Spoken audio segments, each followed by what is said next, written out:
unplugged her machine, then smiled. Accident? Or was he waiting for that call? The machine cut off mid-breath, and my dad was still holding the plug. I'm Mila, flat on my bed, chest locking up, staring at him across my bedroom while the only thing keeping me alive dangled from his hand. "We can't afford this anymore," he said, like he was canceling a subscription, not deciding whether I lived through the next minute. I tried to speak. Nothing came out. My lungs burned, fingers shaking as I reached for my phone. He didn't stop me. He just watched, almost curious. I hit one number. The line connected. Silence.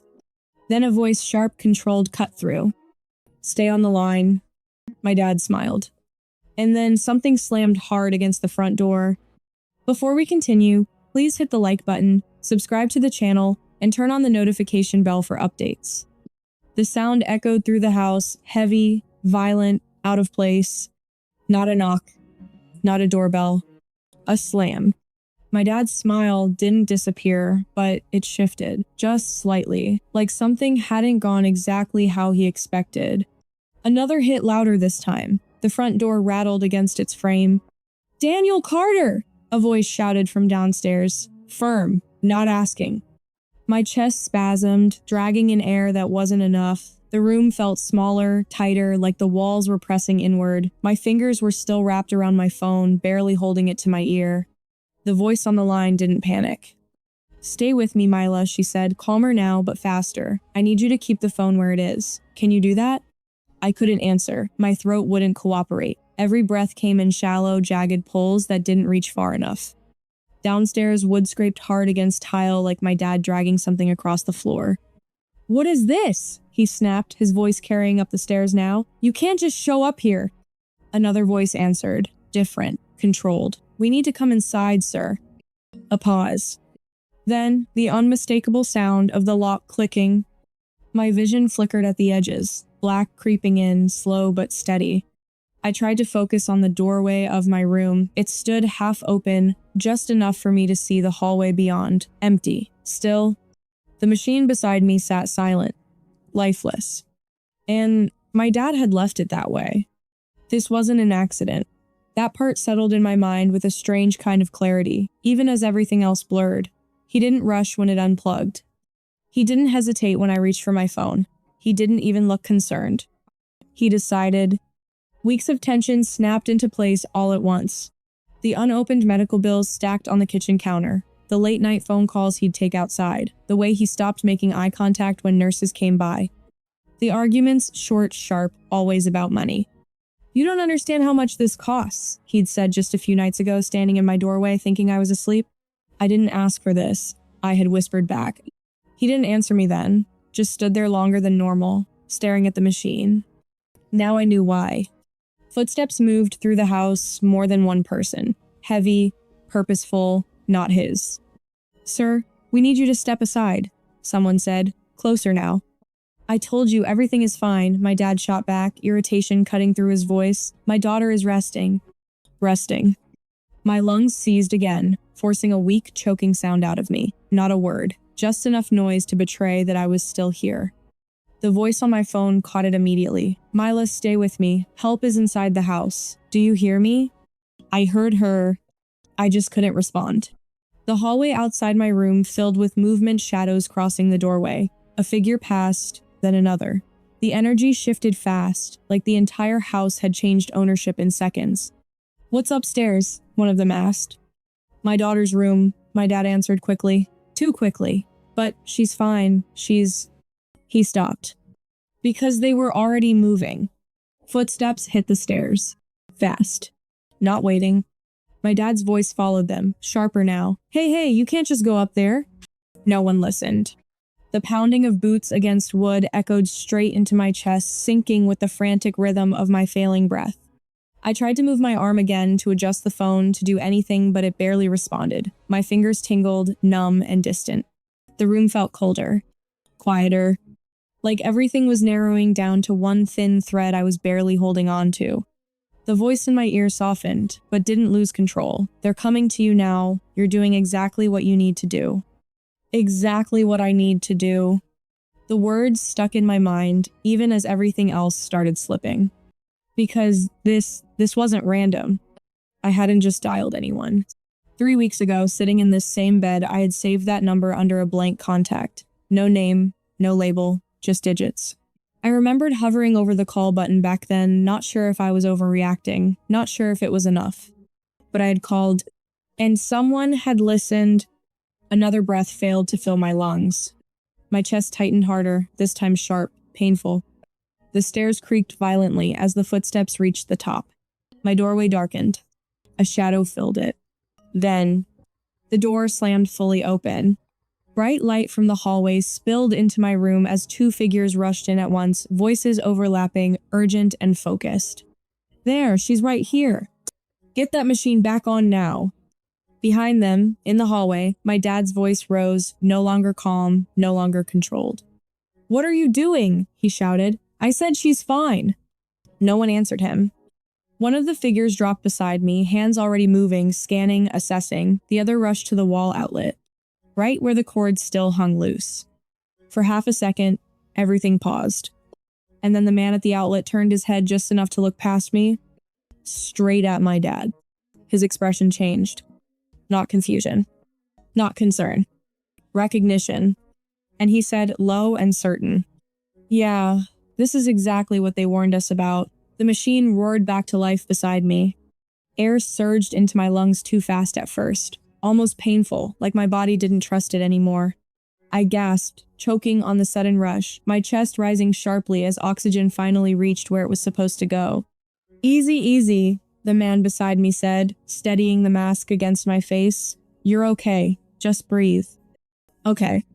The word felt wrong, too simple for what had just happened. Behind them, my dad stepped into the doorway, his voice sharp, controlled, but cracking underneath. What is this? Who are you people? You can't just barge into my house like this. No one answered him right away. The second responder, tall, focused, plugged the machine securely into the wall, checking the connection twice before adjusting the settings like he already knew exactly what he was doing. That detail didn't go unnoticed. They weren't guessing. They expected this. You need to step back, sir, the first responder said without looking at him. I am her father, he snapped. You don't get to tell me to step back in my own house. For the first time, I turned my eyes toward him. Really looked at him. His face wasn't panicked, not scared, not even guilty. Just irritated. Like this was an inconvenience. Like they were the problem, not what he'd just done. My breathing steadied slightly, the sharp edge of panic dulling just enough for my thoughts to start catching up. This wasn't the first time things had felt off. It had been building for months. At first, it was small things. Missed appointments, he'd blame traffic, or say he forgot, or that we'd reschedule. But we didn't always reschedule. Then came the phone calls. I'd hear my doctor's office leave voicemails calm at first, then more urgent. He stopped playing them out loud. Then the bills. Stacks of them on the kitchen counter, envelopes unopened, piling higher every week. I'd see the totals printed in bold through the thin paper, numbers that made my stomach drop. He started talking differently too. Not to me, around me. On the phone, late at night. They don't understand, he'd say. There's no end to this. It just keeps going. Sometimes his voice would get quieter, like he didn't want me to hear. But I always did. Back in the room, one of the responders adjusted something on the machine, watching the readings closely. Her oxygen levels are stabilizing, he said. The other nodded, then finally stood, turning toward my dad. We need to ask you a few questions. About what? My dad shot back instantly. The man didn't raise his voice, didn't match the tone. About why this equipment was disconnected. It wasn't, my dad said immediately. Too fast, it must have come loose, these things happen. My eyes shifted back to the outlet. The cord wasn't loose. It had been pulled. Clean. Deliberate. I saw it. They saw it too. The responder's gaze lingered there for half a second longer than necessary before returning to my dad. Sir, he said carefully, this doesn't look accidental. Something flickered across my dad's face then. Not panic. Calculation. He stepped further into the room, lowering his voice slightly, like he was trying to regain control of the situation. You're overreacting, he said. She's stable now, right? That's what matters. That's what matters. My fingers tightened slightly around the phone, still resting against my ear. I'd almost forgotten it was there. The voice on the other end hadn't hung up. She hadn't said anything for a while, but I could still hear faint background noise. Movement, voices, listening, waiting. My dad's eyes dropped to my hand, to the phone. For a brief second, something changed in his expression. "Who are you talking to?" he asked. I didn't answer. Couldn't, not fully. My throat still burned, my voice barely there, but I didn't need to. Because one of the responders noticed too. "She made a call," he said. "A call to who?" my dad demanded. "Sharper now." No one answered him. Not directly. Instead, the responder reached for his radio, pressing the button with his thumb. "Unit on scene," he said. "Patient is conscious. Respiratory support restored." A pause. Static crackled. Then a voice came through, clear, official. "Copy that. Confirming additional units are en route." Additional units. My dad froze. "Additional units?" he repeated, a tight edge creeping into his voice. "For what? This is unnecessary." But the man with the radio didn't look at him. He was listening. Really listening. His posture shifted, subtle but noticeable. Straighter. More alert. "Understood," he said into the radio after a moment. Then he lowered it slowly. And for the first time since entering the room, he looked directly at my dad with something different in his eyes. Not concern. Not uncertainty. Something heavier. Something already decided. Downstairs, a car door slammed. Then another. Voices, more of them, filtered up from below. My dad turned toward the hallway, his composure slipping just enough to show it. "What did you do?" he asked, his voice no longer controlled. I swallowed, forcing the smallest bit of sound through my throat. Called. It barely came out. A whisper. Broken. But it was enough. His eyes snapped back to me. And for the first time since he pulled that plug, he didn't look certain anymore. From downstairs, a new voice echoed up, firm, unmistakable. "Police. We need you to come down, sir." Silence filled the room for a split second. Then my dad took a slow step backward, toward the door, and said, under his breath, "This isn't what you think." But no one in the room moved to agree with him. My dad didn't go downstairs. He stood in the doorway like he could still hold the room in place just by refusing to move. His hand braced against the frame, jaw tight, eyes flicking from me to the responders and back again, calculating too fast to hide it. "Sir," one of them said, calmer than I would have been, "you need to cooperate." "I am cooperating," he snapped, "but I'm not leaving my daughter alone with strangers while people storm through my house." The irony landed so hard it almost made me dizzy again. Leaving me alone was exactly what he'd done. The responder beside my bed glanced at the monitor, then at me. "Mila, can you nod if you understand me?" I managed the smallest movement. "Good. I'm going to keep talking, and I need you to stay focused on my voice." That was the first moment I realized they weren't only helping me breathe. They were anchoring me, keeping me present while everything around me started to split open. Downstairs, measured footsteps crossed the entryway. No rush now, no confusion. Whoever had come in knew exactly why they were here. My dad heard it too. His shoulders drew tighter. One of the officers called up from below, "Daniel, Carter, come downstairs now." My dad laughed once under his breath, but there was no humor in it. "This is insane." He looked at me like he wanted me to back him up, like I was still part of whatever version of this he thought he could control. "Mila," he said, softening his voice so suddenly it felt sickening. "Tell them what happened. Tell them the cord slipped. Tell them you were upset." I stared at him. He had just stood there and watched me choke. And now he wanted me to rescue him. The responder at my side didn't interrupt, but his expression changed just enough to say he'd heard every word. My dad took a step into the room. "She's been under stress. She gets scared easily when the machine acts up." Another lie dropped casually, smoothly, like practice. Because the machine hadn't acted up. It had gone silent the second he pulled the plug. I had seen the cord in his hand. I had heard what he said. "We can't afford this anymore."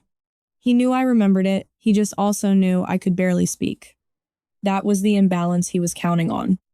The officer's voice came again, closer this time. "Sir, now." The responder nearest the door finally turned fully toward him. "You need to step out." For a second, I thought my dad might argue harder, push past them, make a scene, but something stopped him. Not guilt. Fear. Small, sharp, unmistakable. He looked down the hall, then back at me, and in that glance I saw the first crack in him. He wasn't wondering whether he'd gone too far. He was wondering what I had done before he unplugged the machine. He backed out of the room slowly.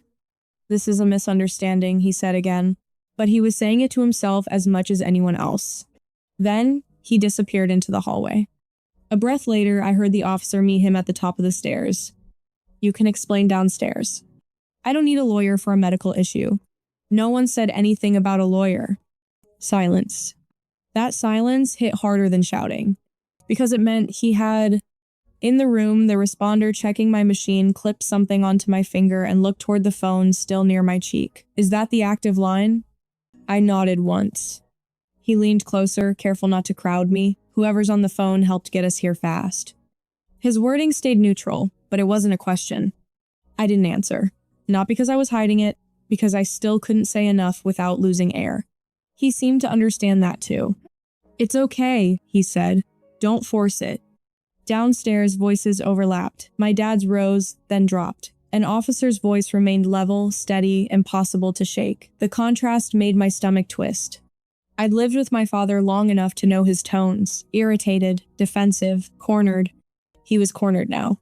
And yet, part of me still felt the old reflex, the one that always tried to soften things, explain things, make him seem less harsh than he was. That reflex didn't disappear just because he'd crossed a line. It made what he did feel even worse. Because no matter how many signs I'd seen, some part of me had still wanted to believe there was a point he wouldn't reach. Then he unplugged the machine. The responder lifted the phone gently from my hand, keeping it close to my ear instead of taking it away. "She's stable enough to listen," he said into the line. A woman's voice answered immediately, clear, professional, familiar in a way I couldn't explain out loud. "Thank you. Tell her not to say anything more right now. Just listen." The responder glanced at me, then handed the phone back carefully. "Mila," the woman said, each word precise, "you did the right thing." My eyes stung unexpectedly. Not because I was relieved. Not fully. Relief was too simple for this. It was because of how certain she sounded. No surprise. No confusion. No scrambling to understand. Like this moment had been feared already. Like this call had not started tonight. I heard movement at the bottom of the stairs more than before. A second radio, a door opening, someone speaking quietly but urgently just out of range. Then one of the responders by my bed straightened, pressing his hand to his earpiece. "Yes," he said. "She's conscious." A pause. "Yes, this is the address." He turned slightly away from me as he listened. His face changed. Not shock. Recognition. Confirmation. When he looked back toward the hallway, his whole posture hardened. And then he said, low enough that only the room could hear it. So it was her. The shift in the room was immediate. Not louder, not chaotic. Sharper. Like everyone suddenly knew exactly what this was. I followed the responder's gaze toward the doorway, my breathing steady now, but my chest still aching from what it had just been through. The machine hummed beside me, constant again, but I couldn't stop looking at the empty hall where my dad had disappeared. Because whatever was happening downstairs, it wasn't confusion anymore. It was confirmation. Footsteps moved again, heavier this time, more deliberate. A second set joined the first, then a third. Voices stayed controlled, but there was an edge under them now. Procedure, not guesswork. The responder nearest me stepped back slightly, giving space as another figure appeared in the doorway, a police officer this time. He scanned the room quickly, eyes landing on the machine, the cord, me. Then he nodded once. Not to me, to the responders. "Scene secure," he said. Secure. Like something had already been decided. Behind him, my dad's voice carried up from the stairs, not loud but strained in a way I had never heard before. "I told you, it was an accident," he insisted. "The plug came loose. She panicked and overreacted." Overreacted. The word settled in the air like it always had, familiar, dismissive. But this time, it didn't land the same. Because no one in this house was treating it like an overreaction anymore. The officer in my doorway didn't respond to him. Instead, he stepped aside slightly as someone else came into view behind him. A woman, not in uniform, dark blazer, hair pulled back, Focused eyes that didn't wander around the room, they went straight to me. And stayed there. Everything else in the room seemed to pause for half a second as she stepped inside. "You're Mila," she said. It wasn't a question. I nodded slightly. She exhaled, quiet, controlled, but there was something behind it. Not relief exactly. More like tension finally meeting its endpoint. "I'm glad you stayed on the line," she said. That voice, the one from the phone, it clicked into place instantly. The same calm, the same precision. The one who told me what to do. The one who didn't hesitate. The responder beside me shifted slightly, giving her space without being asked. That alone said enough. She wasn't just someone who showed up. She was expected. Behind her, the officer spoke into his radio. "We've got confirmation. Proceeding." Downstairs, something changed. A sharper tone. A break in my dad's voice. "Wait, what are you doing?" he said, louder now. "You can't just hold on." Footsteps moved again, faster. The woman didn't look away from me. "You did exactly what we told you to do," she said, her voice low but firm. "You stayed calm, you made the call, and you didn't hang up." Each word landed with weight, because she wasn't guessing. She was referencing something that had already happened. My mind pulled back weeks earlier, sitting in this same bed, scrolling through contacts I didn't trust, searching phrases I didn't fully understand.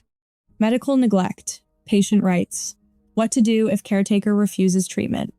I hadn't even been sure what I was looking for at first.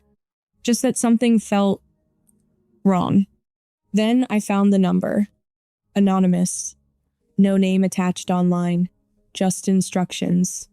"Call if you believe your care is being intentionally compromised." I almost didn't.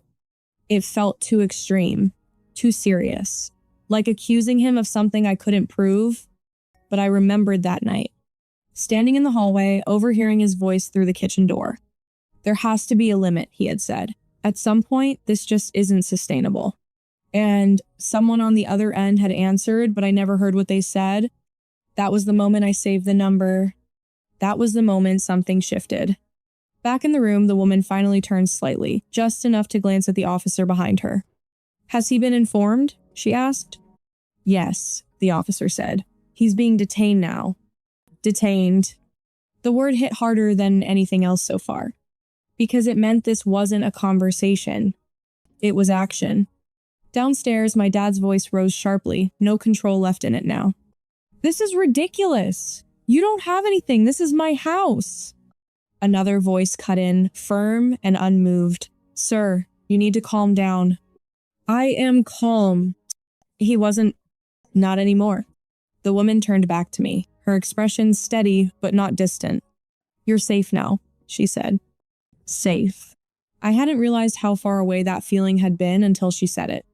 The machine beside me continued its steady rhythm, filling the silence between sounds from downstairs.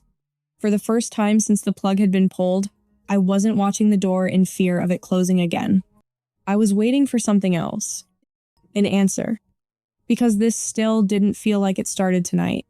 The officer near the doorway spoke again, quieter this time. "We've been trying to verify this situation for a while." Verify, not discover, which meant this wasn't the beginning. It was the moment everything finally caught up. The woman's eyes met mine again, and there was no hesitation when she spoke next. "We already had your reports," she said. Reports. Plural. My grip tightened slightly on the blanket beneath my hand, because I had only made one call tonight. So if this wasn't the first, then how long had this been building? And how much did they already know about what my dad had done? Before he ever pulled the plug, the word reports didn't leave room for doubt. Not one call. Not one moment. A pattern. The woman stepped closer to my bed, her voice steady, measured, like she knew exactly how much I could process right now. "You contacted us 3 weeks ago," she said. "You told us your father was interfering with your medical care, that appointments were being skipped, that he was talking about ending treatment." My throat tightened, not from lack of air this time, but from recognition. I remembered that call. Sitting exactly where I was now, staring at the same machine, wondering if I was overreacting, wondering if saying it out loud would make it real. I wasn't sure. I managed, my voice barely holding together. She nodded once. You weren't supposed to be sure. You were supposed to report what you were seeing. That mattered more than I expected it to. Because for weeks I had been replaying every moment in my head, every missed appointment, every comment, every look, trying to decide if it was enough to mean something. We opened a case immediately, she continued. We coordinated with medical services and local authorities, but we needed confirmation, something direct. My eyes shifted toward the outlet. The unplugged cord still hung there, now firmly reconnected, but impossible to ignore. That's why you told me to call, I said quietly. Yes, she replied. If he acted again, if he did anything that put you in immediate danger, we needed you to stay on the line. That allows us to trace, dispatch, and intervene without delay. Everything aligned. The speed, the precision, the way no one hesitated. This hadn't been a lucky rescue. It had been waiting. Downstairs, my dad's voice was no longer loud. It had changed lower, uneven, controlled in short bursts that kept breaking apart. I didn't mean this isn't what it looks like. Another voice responded, calm and final. You can explain that at the station. Station. The reality of that word settled heavily into the room. The woman beside me didn't react to the noise anymore. Whatever needed to happen down there was already in motion. She focused on me. You also gave us recordings, she said. That part hit deeper. Because those weren't easy to make. Late nights, phone hidden, breathing kept quiet while he talked in the next room. I didn't think they were enough, I admitted. They were, she said simply. They showed intent. Tonight confirmed action. Intent. Action. Together, they formed something solid. Something undeniable. From downstairs, footsteps approached again, but slower this time. Controlled. Final. A figure passed the hallway, an officer guiding my dad forward. For a brief second, he turned his head. Our eyes met, and in that look, there was no authority left in him. No control, no certainty. Just something raw and unraveling. You did this, he said. Not loudly. Not accusing in the way he used to be. Just stating it. I didn't answer. Because there was nothing left to explain. He had made his decision when he pulled the plug. This was mine. They moved him out of view. The house fell into a strange kind of quiet after that. Not peaceful, but emptied. Like something heavy had finally been removed, even if the damage it left behind was still there. The responder checked my vitals again, nodding as the reading stabilized. She's doing much better. The woman beside me allowed a small exhale. Good. Then she shifted slightly, her tone changing, not urgent anymore, but still precise. Here's what happens next, she said. And she didn't soften it. You'll be transferred to a medical facility tonight, full-time care. Your case is now under protective review, which means your father will not be making any further decisions regarding your treatment. Each piece landed clearly, structured, real. No more missed appointments, she added. No more interference. I swallowed, processing it. Will I have to come back here? I asked. No, she said. No hesitation. No conditions. Just no. That single word carried more weight than anything else. Outside, another vehicle door closed. Radios crackled faintly. The system that had been set in motion was still moving, but I was no longer at the center of its uncertainty. I was on the other side of it. Weeks later, the room was different. Same type of machine beside me, but newer, monitored, maintained, reliable. The air felt cleaner, controlled, safe. I sat slightly upright now, stronger than before, not completely independent, but no longer fragile in the same way. People checked on me regularly, not because they had to be reminded, because it was their job, because it mattered. The woman from that night visited again, this time without urgency in her steps. She sat across from me, a file in her hands, but she didn't open it immediately. It's moving forward, she said. Charges have been filed. I didn't ask which ones. I didn't need to. He's claiming financial stress, she continued, but If you were Mila, would you have called sooner or trusted him one more time?